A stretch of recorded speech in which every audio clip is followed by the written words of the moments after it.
Baru tahu tentara Israel terkejut dengan kekuatan Hamas. Mereka punya ratusan ribu senjata, namun tutup mulut, tidak gembar-gembor seperti Zionis yang nyatanya jadi kalah. Seorang pakar militer bernama Yoav Zitun mengatakan bahwa tentara Israel terkejut dengan kekuatan militer Hamas yang ternyata sangat dahsyat, di mana sebelumnya menggaung di media bahwa Israel gembar-gembor akan menggulingkan Hamas yang menguasai jalur Gaza sejak musim panas 2007. Di lapangan, tentara setiap hari terkejut dengan betapa kuatnya Hamas, tulis Yoav Zitun. Tentara Israel menyadari bahwa melenyapkan Hamas di jalur Gaza akan memakan waktu berbulan-bulan, lanjut Zitun.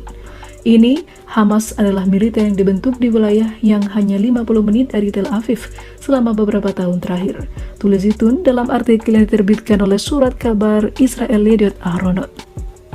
Dan kemampuan militer gerakan Hamas menegaskan bagaimana mereka telah melawan pendudukan Israel di Palestina selama beberapa dekade lanjutnya.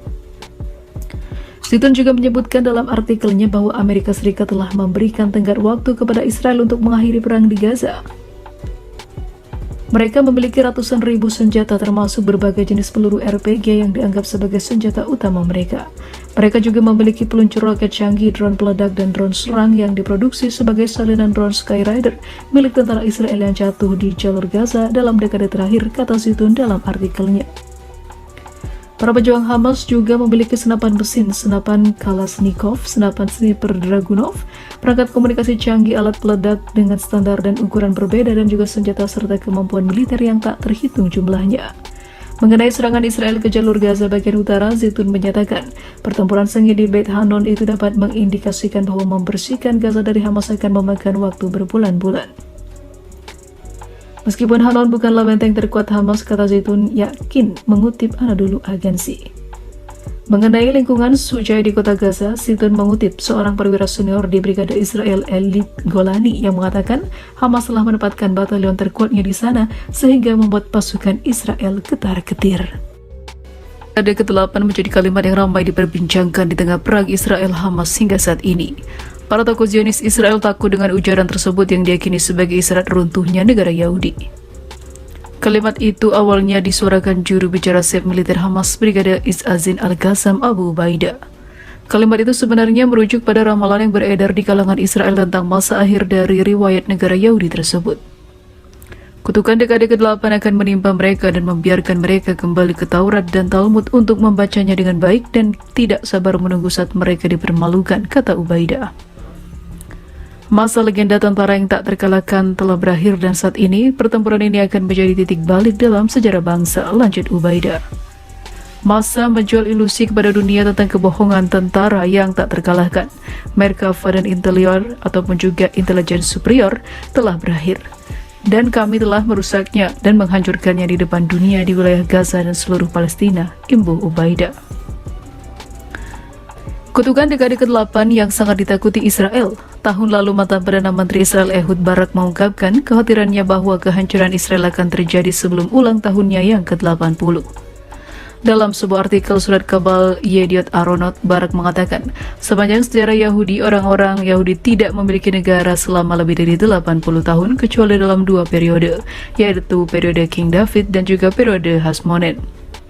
Dia menambahkan bahwa pengalaman negara Zionis Yahudi saat ini adalah yang ketiga dan sekarang memasuki dekade ke-8 dan dia takut kutukan dekade ke-8 akan menimpa negara Israel seperti yang terjadi pada dekade sebelumnya. Barak menunjukkan bahwa Israel bukanlah satu-satunya yang terkena kutukan dekade ke-8. Amerika pecah dalam perang saudara pada dekade ke-8, Italia berubah menjadi negara fasis pada dekade ke-8, Jerman berubah menjadi negara Nazi pada dekade ke-8 dan menjadi penyebab kekalahan dan perpecahannya. Dan pada dekade ke-8 negara tersebut revolusi komunis Uni Soviet hancur dan runtuh. Israel berada di lingkungan yang sulit di mana tidak ada belas kasihan bagi yang lemah, lanjut Barak, memperingatkan konsekuensi mengerikan dan juga meremehkan ancaman apapun. Barak kemudian memperingatkan Israel telah menunjukkan kapasitas yang tidak sempurna dalam kehadiran kedaulatan politik. Barak yang sebelumnya menjabat sebagai Menteri Pertahanan dan Perdana Menteri Israel menambahkan, dalam kedua kasus dekade ke-8 menandai dimulainya disintegrasi kedaulatan. Pada dekade ke-8 keberadaannya, kerajaan dinasti Daud dan juga Sulaiman terbagi menjadi Yudea dan Israel. Pada dekade ke-8 kerajaan Hasmonean, polarisasi internal muncul dan perwakilan sayap melakukan ziarah ke Pompeius di Suria dan menuntut pembongkaran kerajaan Hasmonean, dan sayap mereka menjadi bawahan Roma sebagai penghancuran kuil kedua. Proyek Zionis adalah upaya ketiga dalam sejarah. Kita telah mencapai dekade ke-8 dan kita terobsesi dengan secara terang-terangan mengabaikan peringatan Talmud, mempercepat kehancuran dan terlibat dalam kebencian bebas. Proporsi ini juga diadopsi oleh jurnalis Ari Shafid yang mengulas dalam bukunya The Third House dengan mengacu pada negara Israel, bagaimana Israel menjadi musuh terbesar bagi mereka sendiri dalam dekade ke-8 dan juga kemerdekaan Israel. Tantangan keamanan dapat dihadapi, namun disintegrasi identitas tidak dapat diatasi, tulis jurnal tersebut yang dikutip dari Al Jazeera.